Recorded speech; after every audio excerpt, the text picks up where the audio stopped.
বলবেন কাপাকাপি করে লাভ নাই, মর। মালাকুল মউত বলবে মাবুদ এইটা আবার কেমন কথা, সবাই রে আমি মারলাম, আমি মরুম কেন?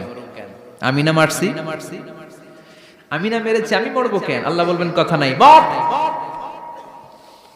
ও আল্লাহ আমি কেন মরবো? আমি না দুনিয়ার সবাই রে মারলাম। আল্লাহ বলবেন কুল্লু নাফসিন যায়িকাতুল মাউত, পৃথিবীর প্রতিটা আত্মারে মৃত্যুর স্বাদ নিতে হবে রে মালাকুল মউত, তুইও মরবি, মর। কাঁপতে কাঁপতে আল্লাহ বলবে জান্নাত আর জাহান্নামের মাঝ বরাবর যে দাঁড়া। মালাকুল মউত দাঁড়াবে, এই দৃশ্য দেখার মতো তখন কেউ থাকবে না। থাকবে? কেউ নাই। মালাকুল মউত কাঁপতে কাঁপতে আল্লাহ বলবেন কেঁপে লাভ নাই, কেঁদে লাভ নাই, মরতে তোকে হবে। Everyone has to take the test of death, সবাইকে মৃত্যুর স্বাদ আস্বাদন করতে হবে। মর, মরে যা, মুত ইয়া